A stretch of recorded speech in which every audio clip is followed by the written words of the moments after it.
niku banyak ulama sing gadah tradisi kados Mbah Minan. Teng kitab Ummul Barohin ini diterangaken Nabi Musa sausé kepanggih pangeran. Niku nak ketemu suarane tiyang kupinge ditutupi. Wong bar krungu suarane pangeran terus krungu suarane manusa. Niku pusing. Terus Mbah Minan niku biasa terus Quran terus bocah bakas panen niku kan pusing. Buat cerita no corona niku ya pusing. Biasa asik mbek pangeran terus itu mesti istildatnya billah, nyamannya dengan Allah. Di Indonesia niku kathah sing masyhur nggih Mbah Dimyati Pandeglang.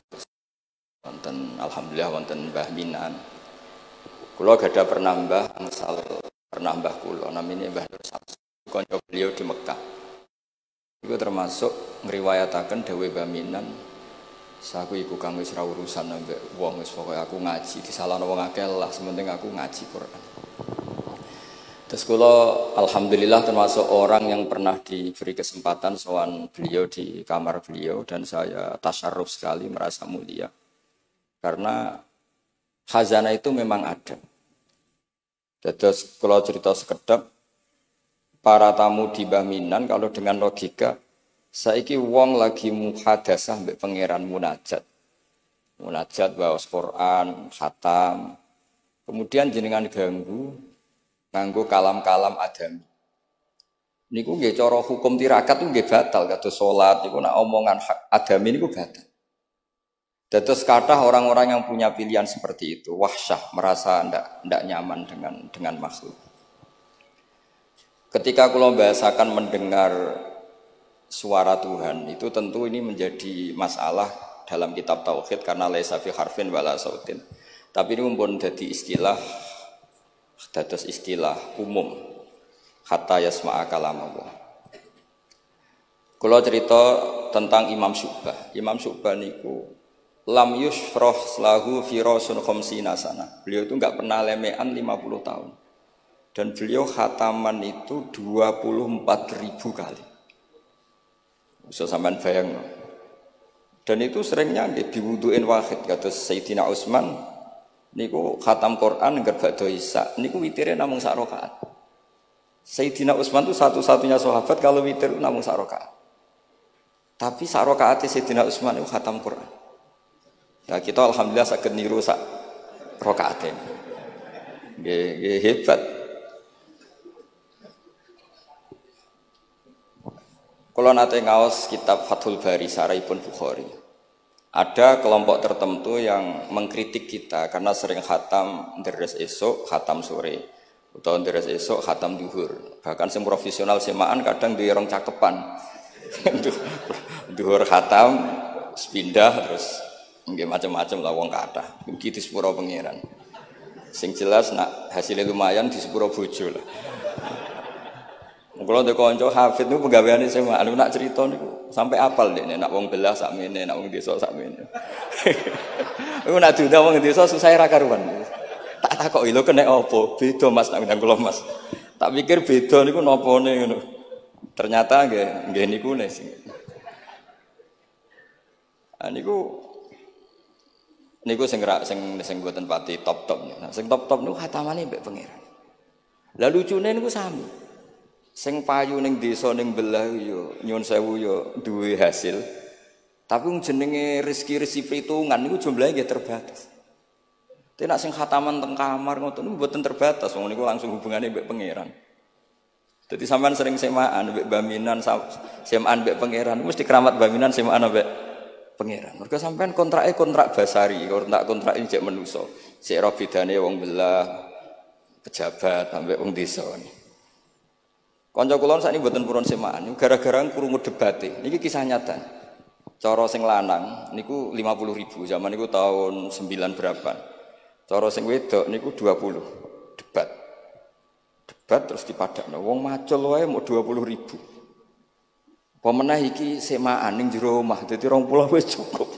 Gara-gara krungu debate niku terus mboten nate purun diundang napa? Semaan. Niki cerita. Tapi ilmu yang saya dapatkan dari bapak saking Badullah, niku dawuh Badullah, kena kepengen semaan diundang wong ikhlas iku gampang Nur. Kowe sering deres. Jadi nak diundang wong anggap ae ndresik pindah tempat. Nah, tapi nak sampean ra tau ngaji khatam, jebule nak diundang semaan khatam, nak ning omah ra khataman, berarti orderan sampean. Jadi iki solusi bagi kanca-kanca hafid sing wedi dosa, nak sing mboten wedi nggih monggo terusno mawon. Niku carane niku nggih tetep teng dalem nggih khataman, mengke nak diundang berarti khatamane pindah tempat. Tapi nak sampean ra tau ning omah khataman, kok nak diundang khataman, ya berarti order. Niki mboten nyindir, niki menata niat nih, cerita-cerita nata niat. Terus Imam Fathul Bari niku cerita, ketika Rasulullah Shallallahu alaihi wasallam dawuh iqra'hu fi syahrin. Ada sahabat yang pamit mau khataman tiap bulan enggak boleh, 2 minggu enggak boleh, seminggu enggak boleh. Walhasil itu dipakai alasan. Terus Nabi ngendikan iqra'hu fi syahrin sampai iqra'hu fi sab'in. Sampai ada riwayat iqra'hu fi salasin. Sudah 3 hari khatam sekali itu sudah kebanyakan. Apalagi 1 hari khatam sekali. Itu kemudian dipakai kelompok tertentu untuk mengkritik tradisi NU yang 1 hari khatam. Tapi apa jawabannya Imam Fathul Bari? Apa mereka yang mengkritik itu benar-benar nyata iqra'hu fi syahrin, kemudian mereka itu khatam tiap bulan? Kan enggak juga. Oke, kamu kritik enggak apa-apa dari Imam Sinten Ibnu Hajar Al-Asqalani, tapi kamu juga harus baca iqra'hu fi syahrin tiap bulan benar-benar apa? Khatam. Iqra'hu fi sab'in. Memang benar-benar tiap 7 hari khatam. Niki ngritik sing khataman sedina tapi ya ora khataman tiap 7 hari. Jangan bakatnya njen ngritik. Nah, terus Imam Fathul Bari cerita. A'rafun nas, orang paling tahu tentang yang digendaki Rasulullah sallallahu alaihi wasallam tentu ashabu, beberapa sahabatnya. Dan ternyata Sayyidina Utsman itu setiap malam khatam. Artinya apa? Tiap hari beliau khatam. Masa Sayyidina Utsman enggak tahu hadis itu? Sayyidina Utsman tiap malam niku khatam. Imam Bukhari rawi hadal hadis yang meriwayatkan Nabi itu melarang khataman keseringan, yang meriwayatkan hadis iqra'hu fi syahrin, iqra'hu fi sab'in. Beliau itu tiap malam khatam Quran dan khusus Ramadan khatam 2 kali. Mboten krana order lho nggih. Memang benar-benar khatam.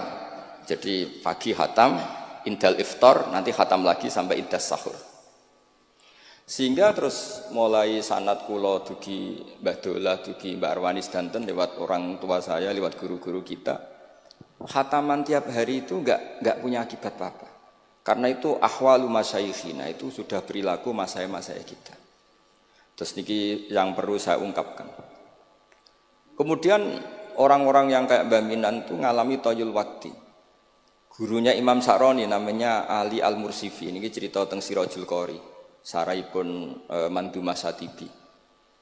Di antara keramatipun gurunya Imam Sa'roni, niku 1 hari itu khatam 360.000. 1 hari. Sampeyan iso bayangno 360.000. Niku boten sampean takwil paling kulhu, pengganti Quran. Mboten, ya memang dibaca. Sampai muridnya Imam Sa'roni itu tanya, "Taqra'uhu bi harfin wa sautin?" Apa kamu baca dengan huruf juga ada suara jenengan? Naam. Terus kata beliau, "Maddawli al-waqta." Ini Allah memanjangkan waktu untuk saya ikraman di Rasulih Muhammad sallallahu alaihi wasallam. Jadi beliau ngalami toyul wakti. Toyul wakti itu waktu diringkas sedemikian rupa sehingga beliau baca itu dalam waktu 24 jam ya kayak mungkin bagi kita ratusan tahun. Namanya toyul wakti. Nah, kenapa itu bisa terjadi? Terus kata-kata sarahnya Satibi tadi Sirahul Gorek, wa hadza amrun la tasa'ul uqul wa hadduna minhu at-tasdiq. Ini sesuatu yang mungkin nalar kita tidak sampai, tapi sudahlah kita percaya saja. Nah, kenapa kita percaya? Karena Quran itu kalamullah sing aslinya itu laisa bi harfin wala sautin. Tidak melibatkan suara, tidak melibatkan huruf. Itu yang kalamun azaliyun. Kemudian orang ini ditarik ke Lauh Mahfud, kemudian dia ngalami yang seperti itu. Dan itu bagi orang-orang dekat Allah sah saja. Kuntu samahu alladzi yasma'u bihi wa basarahu saterusnya. Orang-orang yang dekat Allah itu ibaratnya mau melafadzkan apa saja itu sudah kayak mewakili itu. Kenapa begitu? Karena dia saking fananya pada dirinya sampai ya memang fana. Sehingga ya dia sudah, tapi bukan manunggaling kawula Gusti mboten. Misalnya begini, saya beri contoh. Andaikan sampean itu jadi wali, sebetulnya saya bilang andaikan ini su'uladab, bisa saja wali betul. Tapi kayaknya kok belum meyakinkan. Andaikan dulu, urutannya andaikan dulu.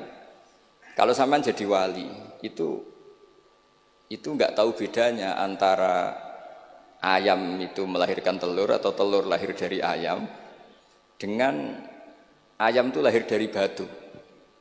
Itu enggak tahu bedanya. Apalagi Nabi. Nabi itu malah enggak kepikiran kalau itu ada bedanya. Kenapa? Ketika kamu percaya kudroh azaliyah sing ghairu mahsurah, kamu percaya kudrohnya Allah Ta'ala itu tamah sempurna. Itu kan sampai mesti berpikir, memangnya ayam bisa bikin telur? Memangnya telur punya kemampuan apa untuk menjadi ayam? Jadi sampean tahu betul kalau ayam itu tidak ada kudrohnya sama sekali, tidak ada kemampuan sama sekali untuk melahirkan telur, telur tercipta jadi ayam. Artinya apa? Meskipun sesuatu itu sudah adi, sudah biasa, tetap yang ada adalah kudratullah, bukan hukum adat yaitu ayam menelur. Sehingga seorang nabi itu misalnya Nabi Soleh ditanya, apa bukti mujizat kamu? Saya minta unta keluar dari batu besar ini. Dari Nabi Soleh, ya enggak apa-apa. Karena beliau itu tahu betul ketika unta lahir dari unta, itu memangnya unta bisa apa? Memangnya unta iso gawe unta, ayam iso gawe telur. Semua itu ada kudroh azaliyah, ada kudrohnya Allah. Nah wali dan apalagi nabi itu tahu betul itu. Sehingga ya, nggak ada bedanya. Misalnya para nabi sampean tanya, ayam bisa melahirkan telur, apa batu ini bisa melahirkan telur? Ya jawabnya bisa. Sehingga ya betul lah. Terus ada Naqatus Sholeh itu keluar dari apa? Batu. Dan Nabi Soleh biasa saja karena beliau memang nabi. Rasulullah ketika sahabatnya kelaparan, terus diundang Jabir, masakannya sedikit. Ya beliau bilang ini masakan harus jadi banyak. Ya banyak, untuk orang sekian ribu cukup. Ketika sahabat kurang air di padang Sahara, gitu, sahabat bingung nyari air, Nabi malah sari, masyhur. Sari, terus ya santai aja ketika beliau dilapuri kurang air, terus ya sudah minum air dari sini, terus fana ba'al ma' min baini asabi'i. Karena Nabi itu orang yang tidak bisa didikte oleh hukum adat. Sehingga tidak terus, ayam ini bisa lahirkan telur, berarti mungkin. Kalau batu enggak melahirkan telur, tidak mungkin. Terus kamu bilang ini mungkin, ini tidak mungkin. Itu kita kalau di matolek kan diajari. Padahal mungkin tidak mungkin berdasar hukum adat. Bukan berdasar kudrohnya Allah SWT. Nah, orang-orang yang sudah begini, masalah rezeki juga gitu. Soalnya sementing para pangeran, masuk dimbarno pangeran. Akhirnya sudah sementing muamalah mbek Allah. Makanya ada cerita seorang Habib, dia enggak punya pekerjaan, terus setiap hari dia sholat, tiap pagi ngantor. Ternyata dia ke musola atau ke masjid sholat. Terus kata Habib itu, ya Allah, semua orang yang kerja engkau gaji, maka saya ya harusnya engkau gaji. Iku yo terus sugih, tapi bukannya ditiru ora mergo. Jadi dia apa ngantor ya rati kantor, ngantorin di masjid, sholat. Tapi ini nggak boleh gaya-gayaan, yang sudah makomnya seperti itu. Orang sampean gak makomnya ribet. Tapi ini cerita, ya, kalau tak belajar Quran. Sehingga para nabi itu nggak kepikiran, misalnya Nabi Ibrahim itu nggak kepikiran kalau api itu bisa membakar, karena beliau tahu api apa punya ikhtiar, api apa punya irodah, punya kehendak.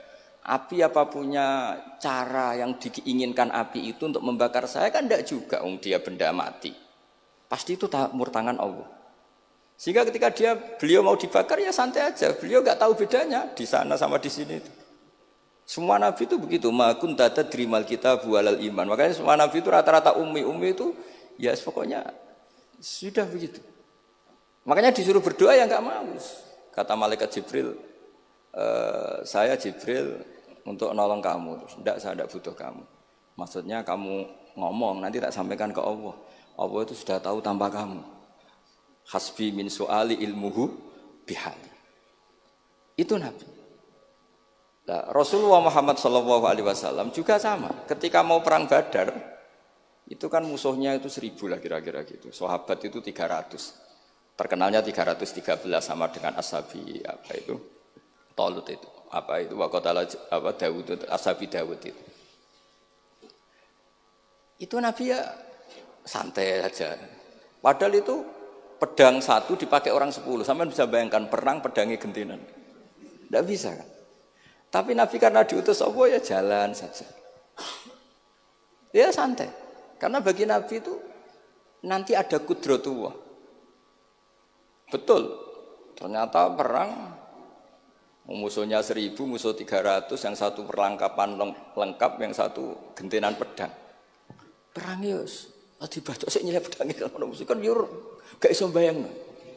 Singkat cerita terus masyhur itu Nabi terus berdoa. Ya Allahumma Allahumma intuhlik hadil isobat alam tu'bad ba'dal yaum. Walhasil terus ada pertolongan dari Allah. Artinya Nabi nganggep ini gak penting 300 apa 100. Orang menang itu ya karena biqudratillah. Begitu juga di perang Khandaq sehingga Nabi itu pernah minta kakinya kambing. Kaki yang depan namanya dirok. Dirok itu 2 kan, namanya kaki depan itu dirok. Coba ambilkan dirok itu, ini ada tamu, diambilkan. Terus diambilkan lagi, ambilkan lagi 1, diambilkan. Terus ambilkan lagi, bukankah kambing diroknya hanya 2 ya Rasulullah? Andai kan kamu langsung ngambil, pasti tetap jumlah itu ada. Karena ketika Nabi ngendikan, ini jadi konstitusi. Jadi kemana malaikat kudu melok ribet Nabi ngendikan. Ya masyhur kan Nabi khutbah, padahal pas musim kemarau nggak mungkin hujan cara hukum adat. Ya Rasulullah khutbah cuk suwi-suwi niki wong bingung perkara ana udan. Pun pokoke niki bingung halakatil amwal mergo gak ana udan. Niku Nabi langsung ngendikan udan. Bareng udan minggu berikutnya wong kebanjiran sakniki mboten rusak krana kemarau tapi krana banjir. Niku Nabi ngendikan Allahumma hawalena wala ini langsung mari. Artinya Nabi itu nggak bisa didikte terus. Ini secara ilmu falak, ini nggak musim hujan. Nah, kiai saya kan perhitungan, gelem istisqa sausé didelok wis musim dadi istisqa. Kalau di konco kiai ahli falak, ini kon istisqa ora gelem. Tak takoki kena apa? Tak hitung jek suwi kesudan iki. Engko ora ketara ramandine, dadi dekne ngenteni. Wis, yo ono kiai rondo politik ngoten yo. Tangan-tangan yo bener, timbang terkenal ngobos kan nurono reputasi dadi. Iku yo. Tapi kalau Nabi itu ndak. Nabi itu makun tadrimal kita bualal iman. Karena kalau kita sudah makom itu nggak bisa didikte oleh al-ahkam al-adiyah. Nak pitik mulai rondok dari pitik. Makanya ketika ada kitab Al-Husunul Hamidiyah, hukum adat ini telah membodohkan kita lama sekali sehingga Anda tidak bisa percaya kudroh tamah. Dan ini kaitannya hormat baminan ini nanti tentang Quran. Nanti jenengan melihat mukjizat terus gampang selain. Terus kata Imam Al-Husunul Hamidiyah ngendikan umpama klungsu niku biji asem nih. Andai kan tidak pernah terjadi klungsu itu jadi asem yang besar. Kemudian buah, kemudian macam-macam lah ditabrak truk nganti yo masalah tenan. Terus itu enggak pernah terjadi. Terus akhbaru kamu birun, terus kamu diberi cerita orang, ini klungsu ini bisa jadi pohon besar sekali suatu saat. Kamu pasti tidak percaya. Oh ini mohal, masa barang kecil jadi besar. Berhubung sering terjadi, terus Anda bilang, mungkin. Tapi pertanyaannya, loh ketika mungkin itu kamu kan gak ikut bikin. Loh namanya mungkin tidak mungkin kan kamu harus punya otoritas ikut bikin. Kamu kan gak ikut bikin, kok bilang ini mungkin, yang ini tidak mungkin. Ketika itu sering jadi pohon besar, Anda pun tidak berkontribusi kan? Kontribusinya siapa coba? Allah Subhanahu wa Ta'ala. Nah di sini terus para wali itu sudah mengabaikan itu semua. Jadi ya Nabi kalau mau mi'raj ya sudah terbang saja. Kayak Syekh Abdul Qadir Jilani kalau mau tawaf ya tawaf saja. Padahal beliau di Baghdad. Imam Nawawi itu di Damaskus. Tiap malam tuh tawaf. Padahal penerbangan 3 jam. Karena beliau gak roh beda nih. Ki adoh iku parku. Mbak Mutamakin kepengen teng Mekah ya teng Mekah mawon. Ra usah antri haji, paspore diurus. Kondo Mas Nadib kondo menak nu mboten usah ngoten. Mboten usah ngoten. Niki cerita wali itu mboten. Artinya nah, orang-orang ahli Quran itu sudah ke makom itu. Sehingga yo coba warai nak tengok-tengok ning omah terus rezekine piye yo coba warai ngono kok dadi goblok malah niki pun makomnya seperti itu. Dan kita harus berlatih. Kalau kita tidak berlatih maka ilmu ini akan hilang. Ya itu tadi, terus kita didikte hukum adat, seakan-akan hukum adat ini memenjarakan kita, memasung kita, kemudian kita sampai nanti ada mukjizat, Naqatu Soleh keluar dari As-Sokhrah, dari batu besar kita janggal, Nabi Ibrahim dibakar oleh api, kita apa? Janggal. Sebetulnya itu kalau pakai, makanya di Matolek, di semua pondok diajarkan, ada mohal akli, ada mohal apa? Adi. Kalau mohal adi itu ya sebetulnya tidak mohal, cuma secara adat itu jarang apa? Terjadi. Tapi kita harus mulai berpikir, dilatih. Ketika telur jadi ayam, memangnya dia punya ikhtiar kan enggak? Tetap di situ ada kudratullah. Nah kalau sama-sama kudratullah bedanya apa? Telur keluar dari ayam sama telur keluar dari batu. Kan sama-sama yang menentukan adalah Nah di sini ini latihan tauhid. Terus yang terakhir untuk sering baca Quran secara fasih, secara benar, secara apa? Ini saya cerita min haisul makna ya. Itu sesuatu itu dikembalikan pada yang punya. Saya beri contoh ya. Kalau sampean saya tanya, mik ini kan dari besi, sama ini masker dari kertas, dari kain. Ini kuat mana? Pasti sampean menjawab kuat mik, karena ini materinya dari apa? Besi. Tapi Anda salah. Artinya salah itu, ya semuanya itu cerdas tapi lagi setengah. Yang benar adalah, ya terserah jenengan Gus jenengan yang megang. Bisa saja ini masker tak rencanakan, tak awetkan, tak simpen, tak museumkan. Saya punya rencana menghancurkan mik ini. Berarti nanti awet mana? Dinosaurus itu konstruksinya lebih kuat, tapi Allah menghendaki habis-habis. Pitik sing ngono iso nganti saiki. Nah, kira-kira seperti itulah hukum Allah. Karena agama itu apa ciri? Ya mambiadi malakutu kulli syai'. Agama itu berkeyakinan kalau ya terserah yang punya. Jadi kalau di depan agama, kamu tidak bisa bilang ini lebih kuat timbang ini, tidak bisa. Tetap terserah yang Jadi kalau jenengan cerdas betul ditanya, mik ini sama masker kuat mana? Terserah jenengan. Atau kalau enggak, wallahu a'lam. Karena memang, iya apa artinya ini lebih kuat, tapi saya punya rencana menghancurkan. Tapi ini lemah, tapi aku punya rencana tak awetkan. Nah, seperti itu harus dilatih supaya kita terbiasa iman itu bil bayyinah dengan argumen-argumen yang kuat. Karena memang syaratnya iman menurut banyak ulama ya lam yakunil ladzina kafaru min ahlil kitab wal musyrikin munfakina hatta ta'tiyahumul bayyinah. Jadi sehingga semua rasul itu punya kecakapan itu. Makanya nanti kalau suatu saat jenengan dekat ajal, dekat apa, itu harus begitu juga dilatih. Ketika saya hidup ya tidak bisa mengatur kehidupan saya, cara kerja jantung, cara kerja organ tubuh kita. Sebenarnya kita hidup kan hidup saja, kita tidak tahu kenapa hidup. Tapi sawangannya nak wis mangan menjaga kehidupan. Sawangannya nak wis berobat menjaga apa? Kesehatan. Tapi kita bisa apa di depan kudratullah? Jadi harus dilatih terus. Karena ini ngaji bagi yang ahli Quran itu sekolah suwun. Adat kados Mbah Minan, Mbah Dimyati, beberapa ulama yang enggak keluar kamar itu mulai dulu juga ada. Itu juga satu manhaj karena sudah asik dengan Allah maka asing mengalami wahsah dengan yang lain. Tapi juga ada ulama yang milih kumpul orang banyak sehingga manfaati orang banyak. Dan menurut saya figur-figur di kajian itu sudah sempurna larnya. Ada model Mbah Dola, Mbah Sahal, Mbak Minan sendiri tertutup, tapi Ibu Umi Tuha sosialisasi kiroati kemana-mana. Sehingga ini pelajaran bagi kita bahwa pilihan dekat Allah itu variannya banyak. Yang penting ikhlas sambil terus belajar mendengarkan makalah-makalahnya ulama. Karena makalah ulama ini penting. Kita kalau nggak diwarai ulama itu tidak bisa cara berpikir bersanad. Saya sering didhawuhi Mbah Mun, ihdinas siratal mustaqim itu siratal ladzina an'amta alaihim. Kenapa tidak sirataka jalanmu ya Allah? Fa inna Allah ta'ala la ya'kul wa la yashrab wa la yanam. Allah itu tidak makan, tidak tidur, tidak apa-apa. Terus kita bisa niru apa, Pak?